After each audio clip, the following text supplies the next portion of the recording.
Welcome to the lecture 8 of CSE 4635. In this lecture, we will be taking a look at request dispatching, and we will also be taking a look at session management. For this lecture, we will only be taking a look at the cookies and HTTP session techniques of handling session management, and in the next lecture, we will be taking a look at URL rewriting and hidden form method. Okay, so let's begin. In all the examples that we have used so far, we have seen how to handle requests through a servlet and generate a web page by using the same servlet, right? But that is not exactly ideal, is it? Consider two cases. What if we want to include the content from another HTML or JSP page, or even the output of another servlet? Or simply put, what if we want to pass a request from one servlet to another servlet? These two things can be accomplished with the help of something known as RequestDispatcher. A RequestDispatcher is an interface available in javax.servlet package that responds to these needs. That is, it can be used to delegate the request response processing to other resources like another servlet, JSP, or even static resources like HTML pages. There are two methods that are offered by RequestDispatcher interface that helps us to do this. One of the methods is include, and the other method is forward. So let's see how these methods work. As the name implies, the include method is used to include content from another resource, such as another servlet, a JSP page, or an HTML page. The method has the following signature.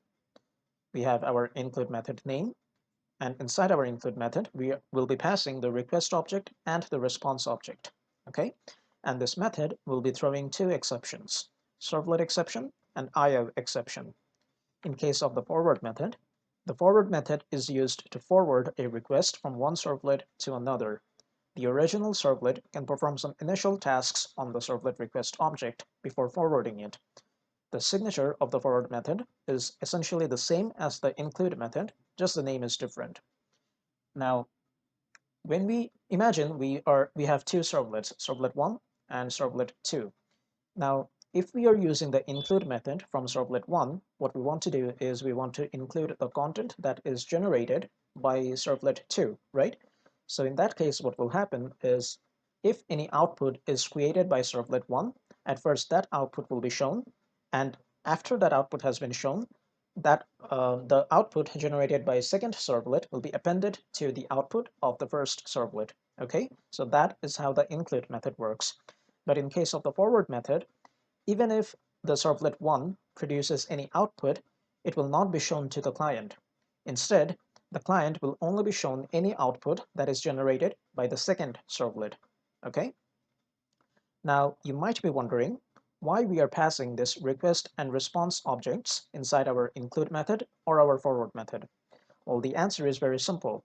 Well, when we are using the include method, we essentially want another servlet or another resource to handle the processing of that request response pair, right? So that second servlet or that second resource can actually handle the processing of those request response pair, we need to pass this request and response objects to it, right? Similarly, in case of the forward method, we are essentially asking a second resource or a second servlet to handle this processing for us, right? So we are essentially passing this request and response objects to that second resource so that that second resource can actually perform those necessary processing to the request response pair. Okay? Another question you might be having is why exactly we have access to this request and response objects when we are using the include or forward methods. Well, the reason is this include and forward methods are essentially used inside our doGet or doPost methods. Okay? And our doGet and doPost methods already have the request and response objects inside them. So it is very easy to simply pass this request and response objects inside our include or forward methods. Now, another thing you need to remember is the include and forward methods are not directly used like this. At first, what we have to do is we have to create a request dispatcher object, and then we need to invoke this include or forward method on that request dispatcher object. Okay, so now let's see how we can create a request dispatcher object. as we have already stated, to perform a servlet include or forward, you first need to obtain a RequestDispatcher object. You can obtain a RequestDispatcher object in 3 different ways. You can use the getRequestDispatcher method of the servlet context interface, passing a string containing the path to the other resource. This path is relative to the root of the servlet context because we are using the servlet context interface. So the way we can do this is we simply create an object of the RequestDispatcher class, and we initialize it by using getServletContext.getRequestDispatcher method. Now inside this method, we are passing the path to the resource which we want to forward this request to or which we want to include, and this path is relative to the root of the servlet context. Okay. Our second approach is to use the getRequestDispatcher method of the servlet request interface. In this case, we will be passing a string containing the path to the other resource, but this path will be relative to the current HTTP request. Okay, so as you can see, in this case, we are initializing our RequestDispatcher object with our request object's getRequestDispatcher method. Okay, now in this case, as you can see, we are simply passing the name of the second servlet. Now, we are able to do this because we are assuming that our second servlet is in the same directory as our original or as our first servlet. If the second servlet were in some other directory, then what we would have had to do is we would have had to write the absolute path to that second servlet in this case. Okay. A third method or a third approach is to use the getNamedDispatcher method of the servlet context interface, passing a string containing the name of the other resource. In this case, what we do to initialize this RequestDispatcher object is we simply write getServletContext.getNamedDispatcher, and inside this method, we will simply be passing the name of the second servlet. Okay. However, if you wish to use this getNamedDispatcher method, you need to make sure that the second servlet is registered inside your web.xml file or inside your deployment descriptor, essentially. Okay, so there are these 3 methods which you can use to get a RequestDispatcher object, and on this RequestDispatcher object, you will be able to call or to invoke your include or forward methods. Now, there is a big difference when it comes to the getRequestDispatcher method of the servlet context interface and the servlet request interface. The one you use depends on the location of the resource to be included or forwarded to. If you use the getRequestDispatcher method of the servlet context interface, you pass a path that is relative to the root of the servlet context.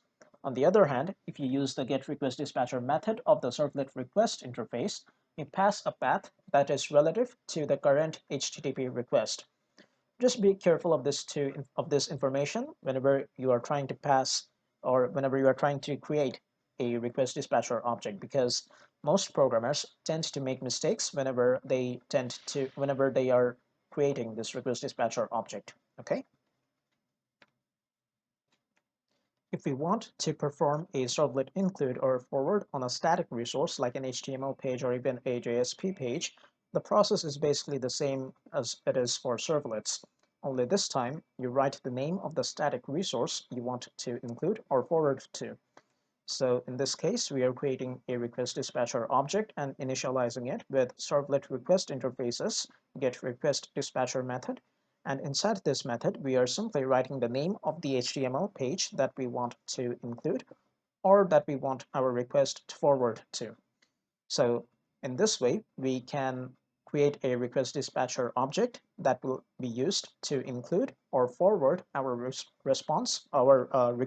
request to another static resource. So after we have successfully created our RequestDispatcher object like this, what we can do is to include the resource, we simply write rd.include, and inside we pass our request and response objects. Similarly, to forward to the resource, we simply write rd.forward, and inside we pass our request and response objects. All right, now that we know how to essentially pass our requests to another resource, let's see a demonstration of all this happening in an actual project. Okay. All right, so before moving on to the demonstration, what I want to do is I want to show you the flow that we will be following when we will be writing this application. So at first we'll have a user, and this user will be shown a kind of a home page. Okay, this home page will have a form. That form will have three fields. One of the field will be for entering a number. The second field will also be for entering another number. And the third field will be for the user to select whether he wants to perform addition or subtraction between these two numbers. So essentially it is going to be a drop-down menu where he can select whether he wants to perform addition or subtraction. Okay, so after the user has selected the option between addition and subtraction, what will happen is this form will call a servlet as its form action, right? So let's name this servlet as first servlet for simplicity. And what will happen is this first servlet is going to determine whether the user has requested addition or subtraction. Now, if the user has requested addition, what will happen is this first servlet is going to call another servlet called addition servlet. Okay. Now, this addition servlet will be responsible to actually perform the addition between those two numbers.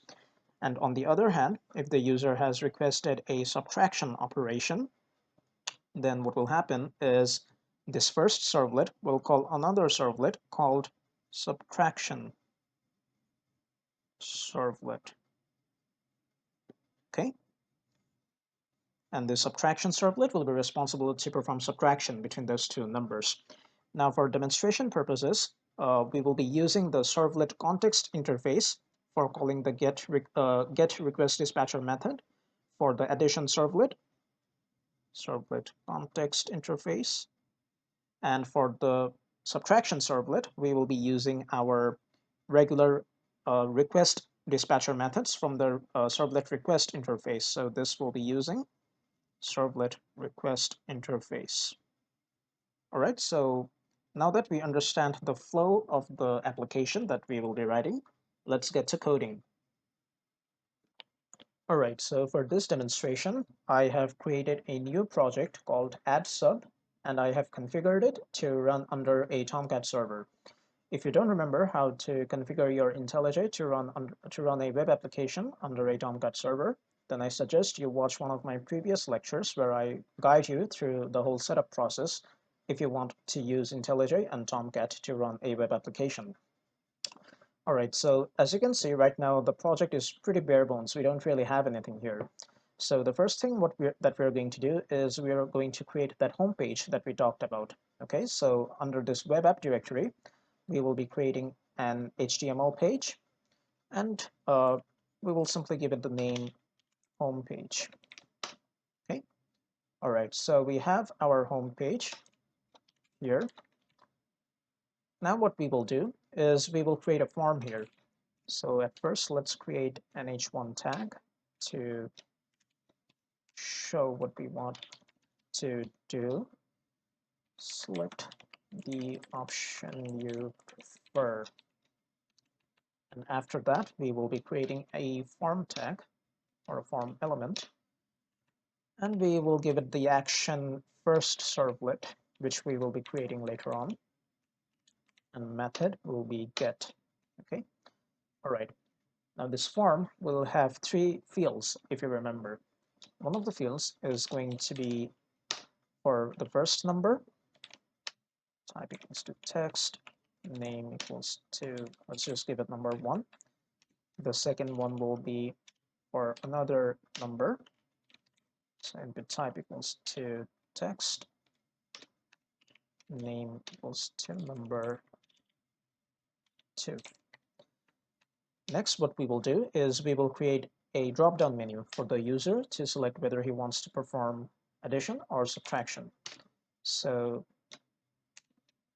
to basically create a drop-down menu, we use the select element and we give it the name something simple like choice. Okay. All right, and for the first option, we will write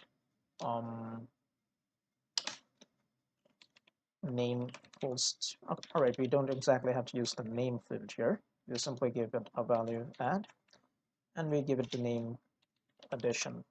Okay, and we create another option, and this time we give it the value subtract, and we name it subtraction. All right, we give it the value subtraction. Anyway, so after we have created our form like this, we need to create a submit button as well.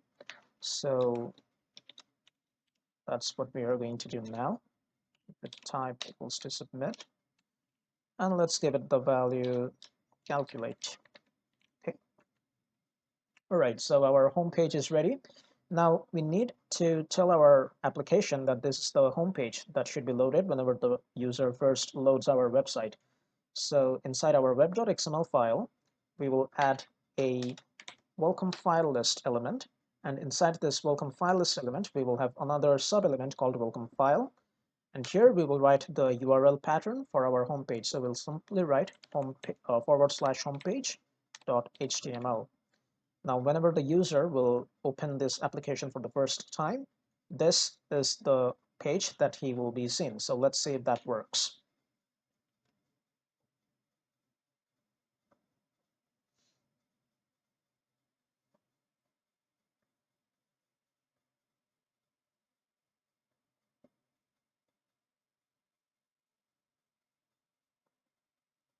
Okay, so yeah, our home page is working, but this is just cosmetic for now. Nothing will happen even if we type anything here. So let's get back to coding. And now let's create that first servlet that we have written in our web.xml file, or not in our web.xml file, in our homepage form action. So if you remember, we create servlets under this Java directory. So we create a new servlet, and let's name it first servlet.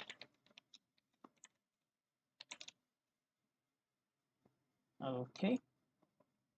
Now inside this first servlet, what we will do is we don't really need to overwrite the doPost method since we'll be using our doGet method mostly. And inside this doGet method, at first we will have to determine whether the user has selected addition or subtraction. So let's create a choice. Let's create a string object called choice and get the request parameter. Sorry, not get request parameter, get parameter. And we simply write the name of the field that we are trying to get the value of. So in our home page, we renamed this, or we named this drop-down menu as, what did we write? Choice. So we are simply going to write choice here. And next we are going to check whether this choice equals add or subtraction. So if choice dot equals ignores case add, then we will be calling our first request dispatcher, which will basically delegate this request to our addition servlet. And next, if this choice is equals to subtraction, we will essentially be calling our second request dispatcher. So let's create those request dispatchers now. Our first request dispatcher, if you remember, for our addition servlet, we will be using the servlet context interface. Okay, so this time we will be using get what was the syntax again? Yeah, get servlet context dot get request dispatcher. And inside our get request dispatcher, we will be calling our addition servlet, right? So addition servlet. Next, we will have another request dispatcher let's name it RD2, this one RD1. We will be using, in this case, we will be using the servlet request interface to get our request dispatcher. So we'll simply write request.get request dispatcher, and inside our this method, we will simply write the name of the servlet we want to call. All right, so there was a typo there. Okay, now we have our two request dispatchers. So we will be calling this request dispatchers accordingly when it comes to addition or subtraction. So for addition, we will be calling request dispatcher 1, and we'll be using the forward method for now. All right, so inside the forward method, we will be passing our request and response objects. Similarly, for our subtraction operation, we will be calling rd2, and we will be using the forward method again and passing the request and response objects. Okay, so now what is left to do is create this addition and subtraction servlets. All right, so under Java, we will create another servlet, and for this one, we will be using the name addition servlet. Addition servlet.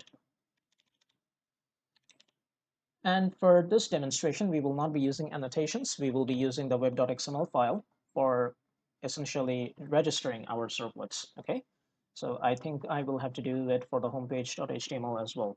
Sorry, not the homepage.html, but the first page or first servlet as well. Okay, so inside our web.xml file, you can see our addition servlet has been registered. Now I have to create a servlet mapping for this addition servlet, and I will give it the URL addition servlet. All right, so let's configure, or let's edit this addition servlet so that it performs the operations that we want it to perform. So we simply want it to take the two numbers and add those two numbers, right? So we write something like this: double num1 is equal to request.get parameter. And if you remember, our first number had the name number1, so that's what we will write here. And since it is in string format, we have to convert it to double. So let's just write double.parseDouble and pass that parameter inside this method. We'll do the same for our second number. So let's just go ahead and do that. Let me quickly check if the numbers are, yeah, okay, the naming convention is okay. All right, and we'll create a third variable called sum, which will essentially hold the value of num1 and num2. Now let's get a print writer object, and what we'll be doing is we will be writing the value of the sum inside our response object. So let's write out.println, and inside we create an h1 tag. Your result of addition is, and we append the value of sum here, and we finish our h1 tag. All right. Okay, just to beautify it a bit, let's use h2 tag. All right. So we'll be doing the same thing again for our subtraction servlet. So let's create a new servlet called subtraction servlet. Subtraction servlet. And let's create servlet mapping for this subtraction servlet as well.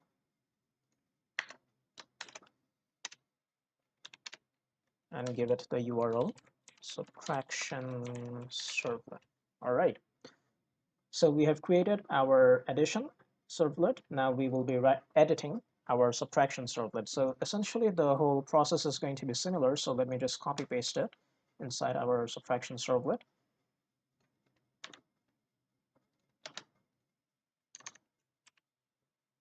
But in this case, we will simply be subtracting the value. So let's name this variable as value to avoid any confusion. And there we have all that we needed. So now what we are going to do is double check if everything is all right. So inside our web.xml file, we have our addition servlet, our subtraction servlet. Oh, we have to add our homepage, or not homepage, our first servlet. So let's do that. First, let's just remove this web servlet annotation. Yeah, so it will be first servlet, and the class will be first servlet. All right. This first servlet will have a URL mapping as well. So let's give it the mapping first servlet. All right. So our web.xml file is doing okay. Our subtraction servlet is also all right. Our addition servlet is all right. Our home page is also all right. But let me just check another thing. Here I have written equals ignores case subtraction, right? What did I write here? Okay, subtract. All right, so yeah, this would have caused an error. Another thing, let's just keep it h1 for now. We can try beautifying it later. So h1 here, h1 there. There we go. Now let's run it and see if our project is working or not. All right, so for our first test, let's pass 6 and 5. Let's select addition and calculate. Okay, so our addition servlet is working. Next, let's try subtraction. Okay, so our subtraction is also working. So we get an idea of how our addition and subtraction is working by relegating or by delegating our requests to two separate servlets, one for addition and one for subtraction. Oh, this should have been subtraction. So anyway, now let's try something else. Let's write another static page under our web page, under our web app directory. So we will add an HTML file. Let's name this footer. Okay. Inside this footer page, let's print the message as the author of this application is Anas. Okay, so we want to include this information or this footer page to all of our addition and subtraction results. So what can we do? You guessed it, we will be using the include method of RequestDispatcher.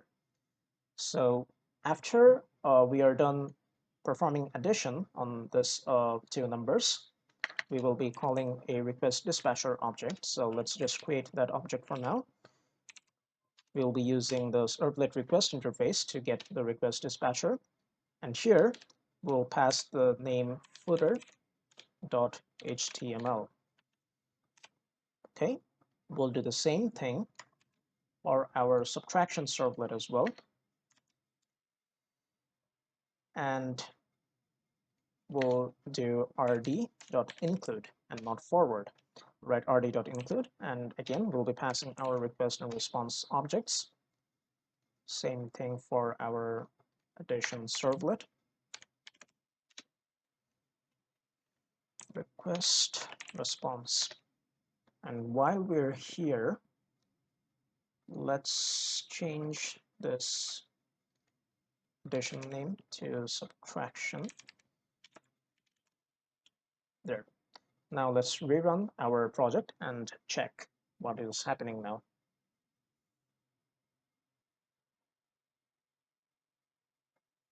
All right, so now let's pass 8 and 6, which should give us 14. And as you can see, that information or that new static page that we wrote, where we have the message, the author of this application is Anas, is included to the result of our addition servlet. Okay, so that is the advantage of using include over forward. If we used the forward method to forward our request to this static page, to this static footer page, then we would have not gotten this result of addition line. Okay, Now for subtraction as well, we should get this value. And yeah, we get the same footer. So now you understand how include and forward works when we are using request dispatching, and how request dispatching can be used to essentially pass requests to other resources like other servlets or other static resources as well. Okay, so one thing that I forgot to mention is if you're including from a doPost method, then the doPost method of the second servlet will be invoked. On the other hand, if you are writing that include or forward from a doGet method, then the doGet method of the second servlet will be called. All right, just keep that in mind. Other than include and forward, there is a third method which can be used to dispatch requests. This method is called sendRedirect, and it is invoked on the HTTP servlet response object.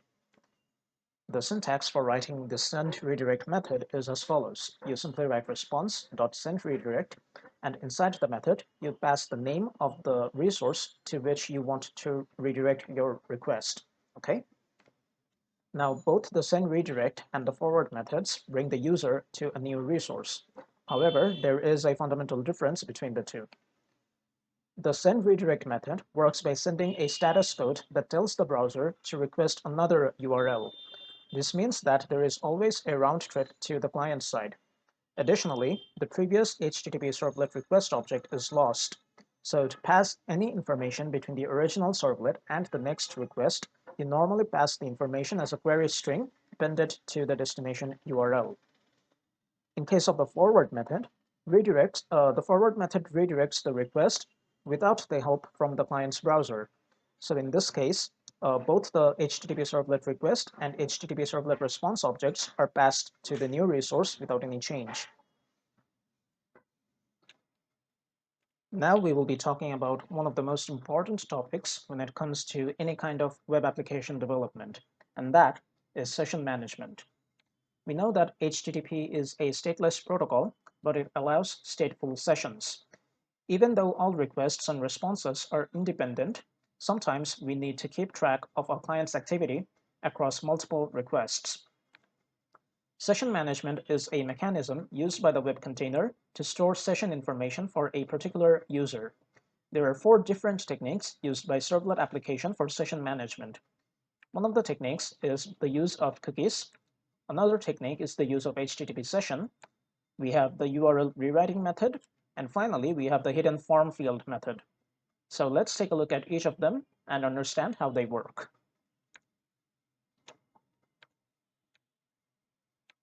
Cookies are small pieces of information that are sent in response from the web server to the client. The use of cookies is the simplest technique used for storing client state. Cookies are stored on the client's computer.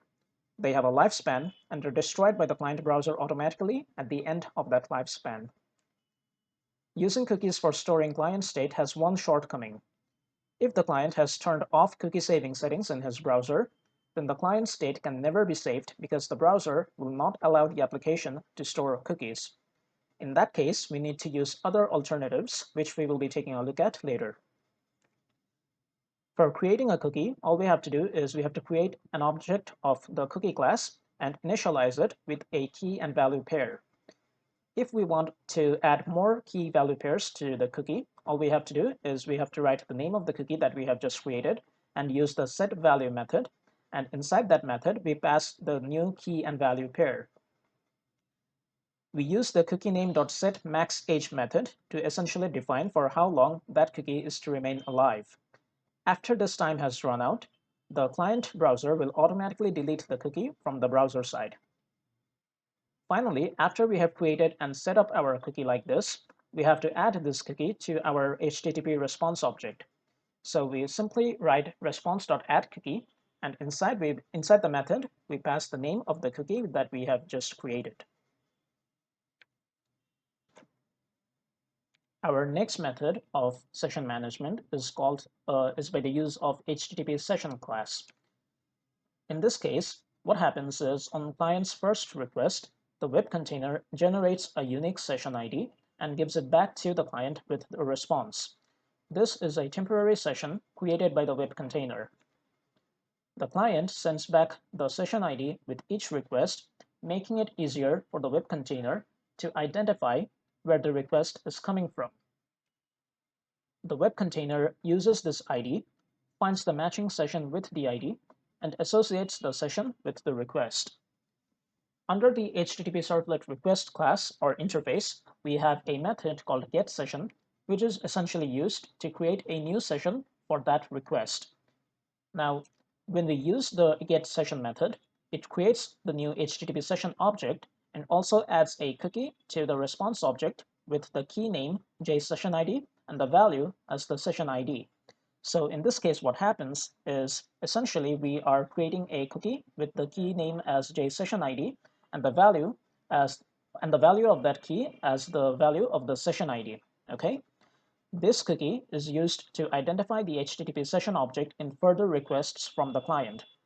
Now, in some cases, if cookies are disabled at the client side and we are using URL rewriting, then this method uses the JSession ID value from the request URL to find the corresponding session. Now, if you don't understand what this means, don't worry. We will be taking a look at URL rewriting later, and then we will understand how this works, okay? These are some of the important methods when it comes to session management by the use of HttpSession.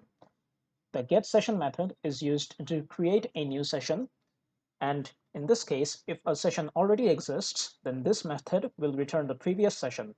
And if a previous session does not exist, then it will always return a new session. It is possible for us to pass Boolean values like true or false inside this getSession method, and if we pass the true value inside the method, then we will always be getting back a new created session. On the other hand, if we pass the value false inside this method, then we will always be returned a previously existing session. The getCreationTime method is used to return the time since when the session has been created, and it is measured in milliseconds since midnight, January 1st, 1970. The getID method is used to return a string that contains the unique identifier, which is used to identify that session. The getLastAccessedTime method is used to return the last time the client sent a request associated with the session. The getMaxInactiveInterval method returns the maximum time interval in seconds since when the session has been inactive. The invalidate method is used to basically destroy the session, so it can be used to do functions like logging out. The isNew method is used to return true if the session is new, or it returns false if the session is not new. Finally, the setMaxInactiveInterval method is used to specify the time in seconds, after which the servlet container will automatically invalidate the session. Okay? Now let's take a look at a demonstration to understand how how session management works by the use of the cookie technique or by the use of HTTP sessions. Okay, so for this demonstration, I have created another project called Servlet Session Demo. And in this demonstration, I will be showing you how you can use cookies to essentially store session information and at the same time verify or authenticate logged in users. Okay, so the first thing that we are going to do is we are going to create a login page which the user will see whenever he enters our web application. So under our web app directory, we will create a simple HTML page. We will name it as login page. And inside this login page, we will simply create a form. Now this form action will have the method action as login servlet, which we will be creating later. And the method will be post because we want to pass our username and password in a secured manner to our login servlet. So it will have two input fields, one for username and one for password. So the first one's type will be text, name equals to username field, and we will have another input field with the type password, and let's give it the name as PW field. Finally, we will have a submit button and we will give it the value log in. Okay, so a very simple form which essentially just takes in username and password and passes this information to the login servlet. Also, let's add an h1 tag here, and we will write welcome. Please enter your credentials. Okay, so now let's go ahead and create this login servlet. Okay, so under our Java directory, we will be creating a new servlet. We'll give it the name login servlet. We will skip annotations for now, and inside our rec.xml file, we will register this login servlet with the name login servlet, and we will give it the URL pattern as login servlet. Okay, so now let's go ahead and edit this login servlet. Okay, so first let's specify which username password combinations we will be accepting. So let's create a private final string variable named name, and for now we will only be accepting my name, and the password that we will be accepting is something like my last name. Okay, let's give it this name password. All right, so now what we want to do is, since we are using the post method, we have to write our lines of code inside the doPost method here. Okay, so let's go ahead and start writing our code.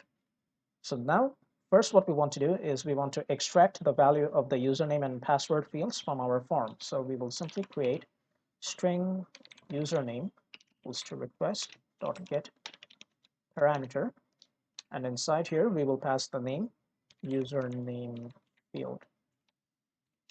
Next we will create another variable for our password. We'll simply write request.get parameter, and inside we will write pw field. Let's see. Okay, things should be a bit more visible now. All right, now we want to check if this username and password matches on us and Java respectively, right? So let's write an if condition. If username dot equals name and pw dot equals password, then we can say that, okay, the user has input the right username and password, and so he can log in, right?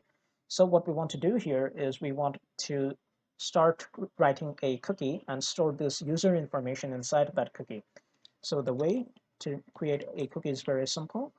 We simply write the cookie variable or the cookie class name, and in this case we have to import a specific class. So for that we will be importing the javax.servlet.http package. So let's input that. Oops, sorry, let's import that. Why is it not working? Okay, so be sure that you import javax.servlet.http package cookie. All right. Okay, so then what we will do is let's name this cookie as user name cookie. Okay, and then what we will do is we will initialize this cookie with a key value pair, if you remember. So for now, the key that we will be using is current user, and under this key we will be storing the currently logged in user, so we will simply write username.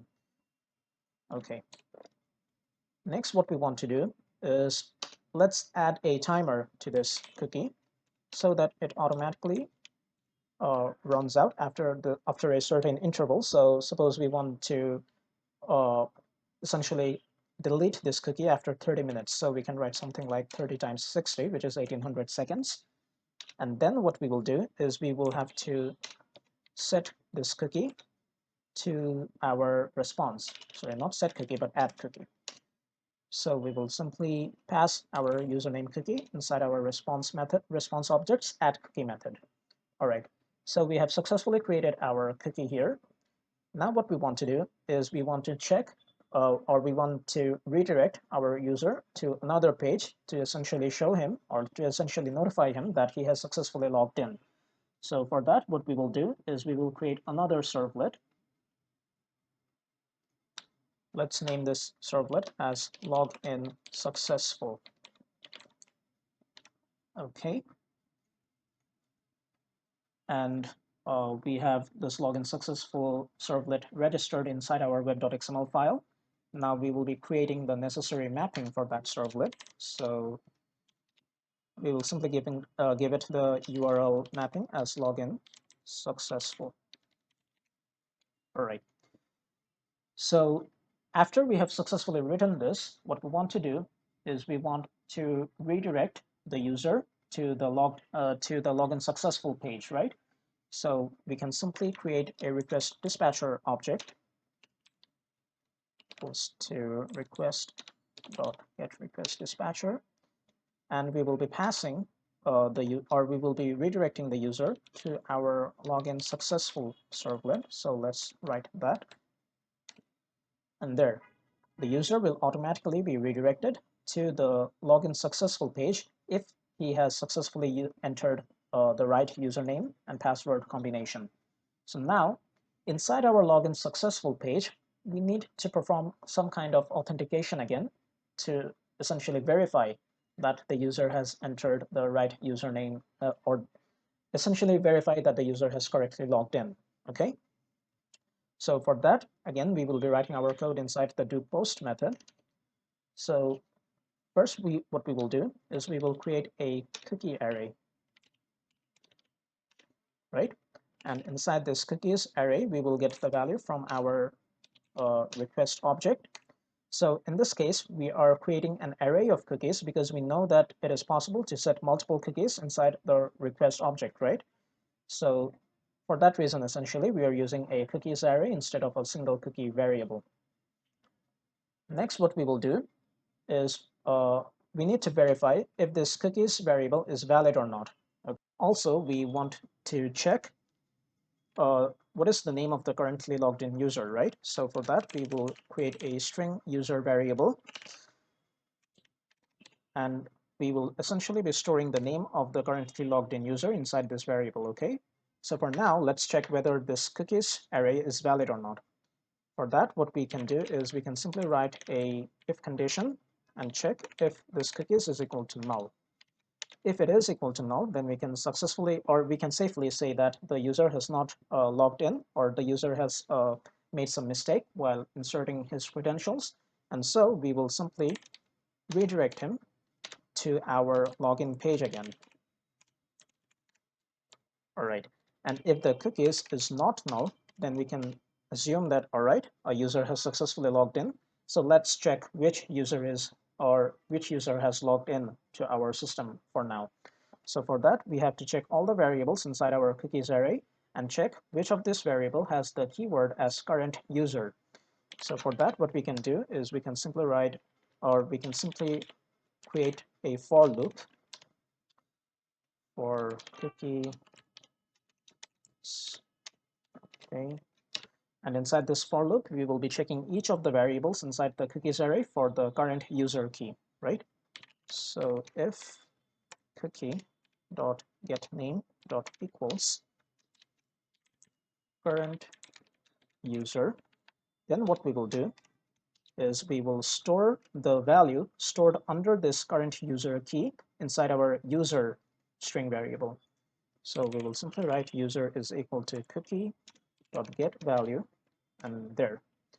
Now, if you're confused as to why we have used this current user key inside this method, then remember that inside our login servlet, we have essentially stored the name of the currently logged in user under the key current user, right? So we are using the current user key again here to basically get the name of the currently logged in user again. Okay. All right. So after we have successfully verified that if the cookies variable is valid or not, and we have successfully obtained the name of the currently logged in user, we can print something out inside this login successful servlet, right? So let's create a print writer object, response.getWriter, and inside this print writer object, we can write out.println, welcome to the application user. Okay, and let's also give an h1 tag here. There. Another thing, we need to specify inside our web.xml file that our login page is going to be our first page that the user is going to see when he enters our web application. So essentially, we did just that inside our web.xml file, right? So let's go ahead and check our login servlet again. So if the user has successfully been verified, then we have a request dispatcher here. Okay, so this we forgot to write one line. We need to forward the request by using this request dispatcher, right? So there we go. And let's write an else condition as well, so that if the user has not entered the right credentials, then he will be redirected back to the login page. So we can write response.sendRedirect, and he will be redirected back to the login page. So let's run this application now, and everything should work properly. Okay, so this is our login page. Let's type in our credentials. All right, so it was able to verify that we have indeed inserted the right login credentials. So now let's try entering something wrong here and see what we get. Okay, so as you can see, if we type wrong credentials here, then we are essentially being redirected back to our login page again. So we can say that our application is working properly.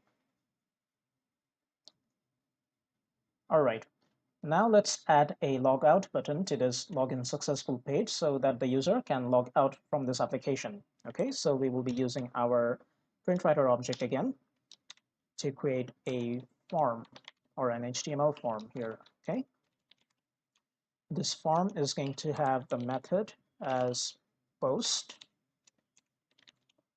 and we cannot directly use quotations inside here, so we will be using escape characters. And the action for this form is going to be log out servlet. Now we have not created this logout servlet yet. We will be creating this logout servlet after we have specified this form, this HTML form here. Now this HTML form is going to have a single element, an input element of the type submit, and this button, this submit button, is going to have the value as log out. Okay, so this should create an HTML form that consists of a single button called logout, and that button will be used to redirect our request to the logout servlet. So let's go ahead and create this logout servlet now. Logout servlet, disable annotations. Okay, then we have to register our logout servlet inside inside web.xml. So let's create the servlet mapping for logout servlet. All right, so the URL mapping has also been completed. Now let's go ahead and edit our logout servlet. So we will be writing our code inside this doPost method because our form action is calling the post method, right? Now, to make things simpler, let's at first write down what we have to do. At first, we have to get the cookie that corresponds to the currently logged in user. Okay. Next, what we have to do is we have to delete that cookie. All right, fine. So let's get the cookie that corresponds to the currently logged in user. For that, what we can do is first we will be creating a cookies array again, and we will be getting this cookie from the request object. All right. Next, what we have to do is we have to essentially find out which of these cookies corresponds to the currently logged in user, right? So for that, we will write the same conditional loops that we had just written earlier. So first we check if the cookies is null or not, because if it is null, then we don't really have to do anything. The user has already logged out, right? So if the cookies is not null, we will be iterating through all the cookies. So while iterating, we will check if cookie dot get name dot equals the current user key. Then we will what we will do is we need to store this key somewhere, right?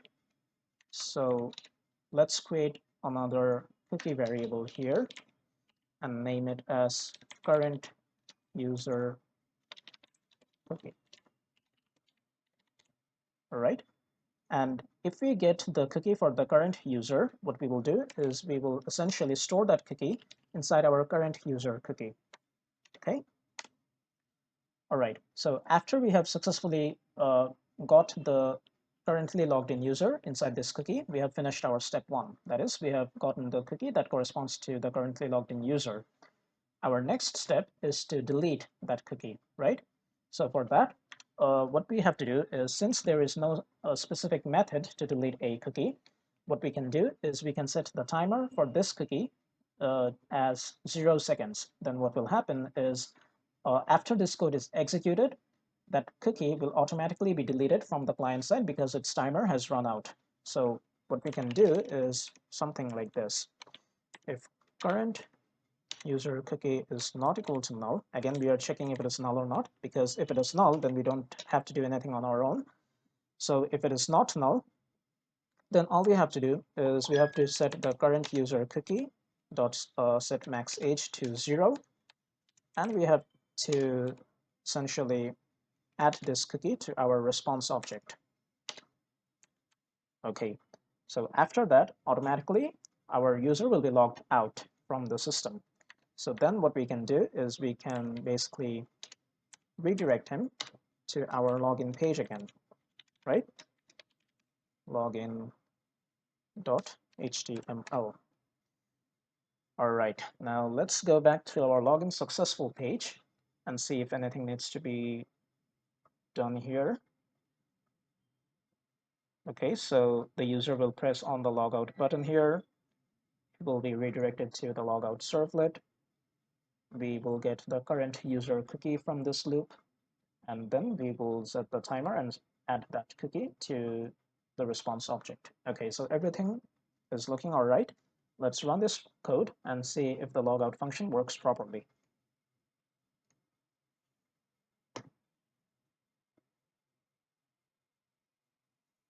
Okay, so let's log in at first. Okay, so welcome to the application. Now if I press log out, okay, so I have been redirected back to my home page. So I can say that my logout process is also working. And if I type something wrong here, I am again redirected back to my home page. So from this implementation of cookies, we can now understand how cookies can be used to authenticate users and at the same time manage a session for users, right? Next, we will take a look at how we can manage sessions with the help of HttpSession, okay? All right, to show you how the HttpSession works for managing sessions, I will not be writing down the whole code again. Instead, what I will be doing is I will only be showing you the additional lines of code that you have to write if you want to manage sessions by using HttpSession. So we have commented inside our login servlet class, we have commented out everything related to the cookies that we used earlier. Instead, what we did is we created an HttpSession object and named it and gave it the name session. And to initialize it, we used request.getSession method.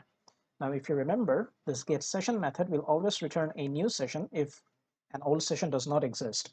If a previous session already exists, then this getSession method will return that previous session instead. Okay. Next, what we did is we set an attribute inside this session and gave it a key as current user, and the value of this key is the currently logged in user. Okay, so essentially it is the same as this line that we used when we were using cookies.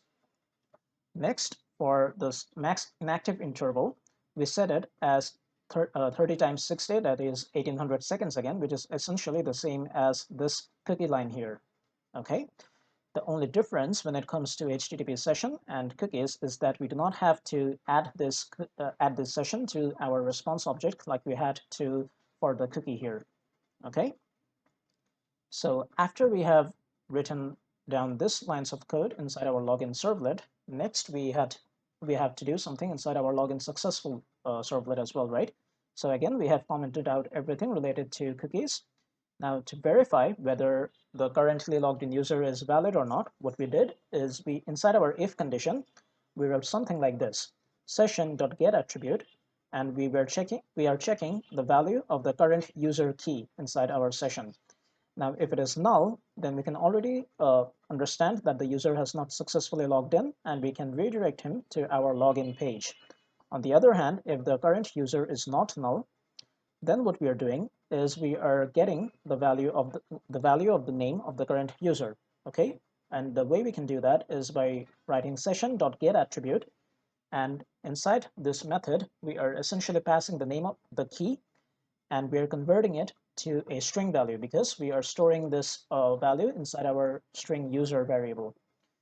Next, if you remember, in our slides we mentioned something like this: whenever a session is created by using the getSession method, and automatically a cookie is generated with the key as JSessionID, and the value of this JSessionID is the value of the session identifier, which is used to identify that session uniquely, right?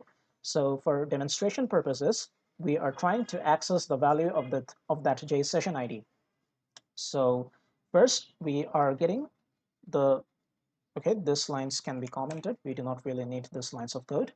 Okay, so inside this if condition, we are trying to get the value of that cookie, which has the key as JSessionID. Okay, and then we are basically storing that value inside this JSessionID string variable. All right, and finally, we are printing that value. We are printing the name of the user and the name of the value of the JSessionID using this line here. Okay. And finally, if we want to log out by using when we are using HttpSession, what we can do is inside our logout servlet, again, we have commented out everything related to cookies. So all we have to do here is we have to call the session.invalidate method. Okay, so first we have to obtain the session object from our request object, and this this request.getSession is again going to return us our already existing session in this case, right? Because it already exists. Then we are checking if the session is null or not. If the session is not null, then we are simply calling the invalidate method on that session. So automatically that session will be destroyed and the user will be logged out. And then we are finally redirecting the user to our login page again. So let's run this application and see what we get.